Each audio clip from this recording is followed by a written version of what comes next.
Bonjour à toute la famille et à toute personne à cette opportunité ya koyoka message oyo. Mais d'abord remercier toute la famille et non seulement toute la famille mais je peux remercier aux amis et connaissances na nyonso bosali pour l'enterrement ya papa nangai Raphaël Sambou. Merci vraiment pour la contribution na bino. Physiquement, spirituellement, moralement, dans tous les domaines, vraiment vous avez contribué. Naza reconnaissant. Ngai na libota nanga, na bolamu nyonso oyo bosali pona biso. Soki bozalaki te, tinga tolela papa malamu te. Soki pe bozalaki te, tinga tozala consolé te. Ça dit que votre présence est consolée biso. Et n'a profité pe na occasion oyo pour nous lancer un message na ba famille. Je voudrais parler na likambo moko babengi la force d'une famille. La force d'une famille est déjà établie depuis la création avant que biso tozala. Et pour te dire comment une famille est la forte, et ça c'est la référence dans la Bible, dans Proverbe chapitre 6. Dans le verset 1 à 22, on a parlé de comment une famille est une famille forte.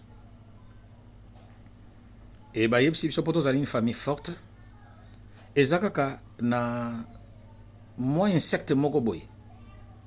Tant que bien que nuisible parce que sa vie les aratam se pona ko nuire, pona ko lelisa. Ba bengi la fourmi. Si on a parlé sur la force d'une famille, penazozo exemple la fourmi parce que nzamba lobi na Bible na Proverbe chapitre 6 verset 6 va vers la fourmi paresseuse, considère ses voies et devient sage. Ça dit que ce qui te lobi to landa via fourmi tozala lokola ba fourmilière na kata ba famille na biso, nous aurons des familles impeccables, fortes, bénies, organisées. Et eloko nga nazoko conseiller na biso nyos tozolanda vidéo oyo. Même si dans votre famille et benda na ndeke ba ke katani sali motuna kwena ye. Mais à travers ce message, tu que tu nzamba réconcilier famille na bino. Bozala un de balbaka la famille, bozala une et indivisible. Tant que Bible zolo babo qui n'est pas ba fourmi bo considérer ba vana bon beaucoup mayele. Nzamba lobi bazana chef te, bazana roi te, bazana mutu moko te, mais bayebi ko s'organiser de la vie. Ça dit que la force d'une famille est l'organisation. So depuis total ba fourmi na kata fourmilière bazaka ba rancunier. Fourmi ata moni mpese ye moko azana makokita ko mema mpese wana. Et si kabate bazwa mayele ya l'union fait la force. C'est à partir des fourmis. Et dans la fourmilière fourmi moko kakate bazakona, il y a des qualités. Il y a ce qu'on appelle des fourmis chasseurs au babomaka. Il y a des fourmis soldats. Il y a des fourmis tisserands au batonga kabanda kona bangona makasa.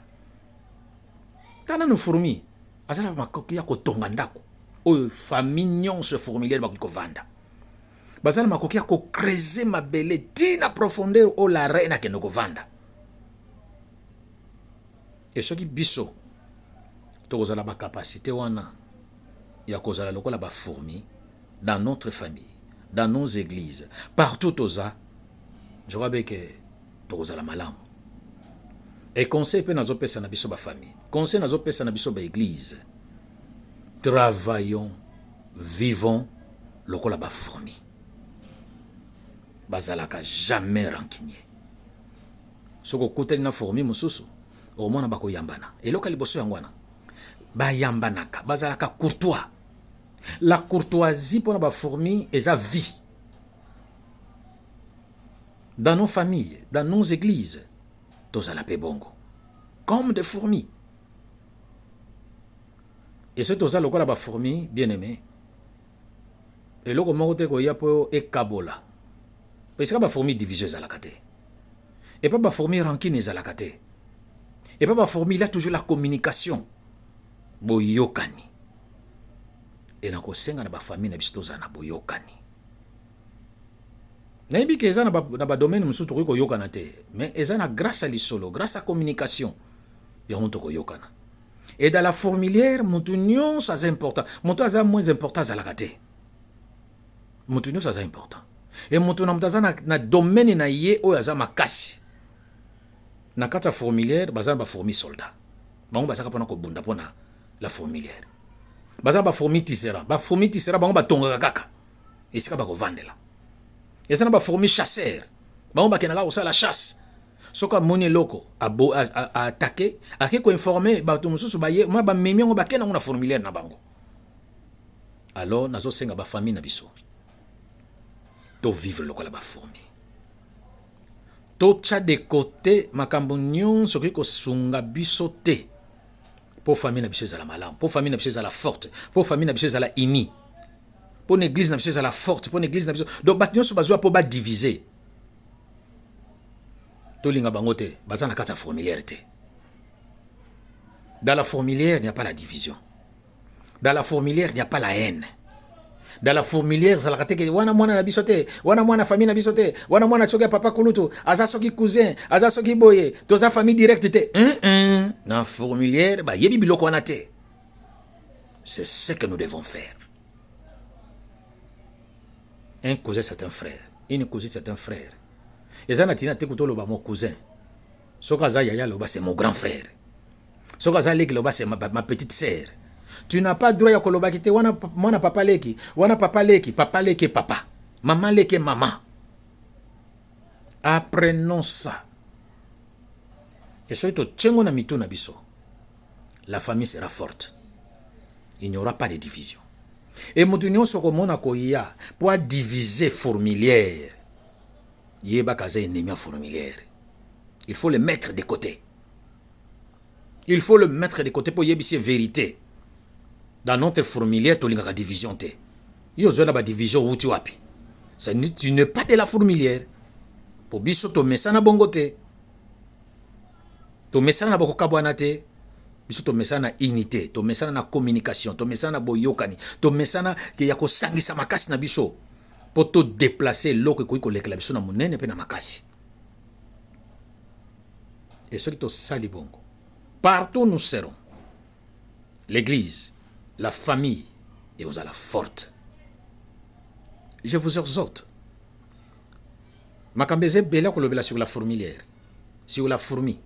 Et c'est belé. Mais, au nous lukangon internet. Au tapé kaka, révérend docteur Palmera Kiputi Nzao, okomiga la fourmi, o mona mateya wana. Na bozindo, eza mubimba. Kuna ndoko mona, okoyoka na bozindo, comment oriko vivre loko la fourmi, pe comment oriko entraîner baninga mususu ba kota na kati ya fourmilière. Nzamba sunga bino, nzamba pambola bino, et tozala loko la ba fourmi. Et kozala une bonne chose, pe ko pambola notre famille. Notre église. Que Dieu vous bénisse.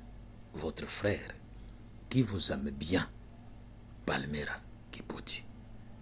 Ciao.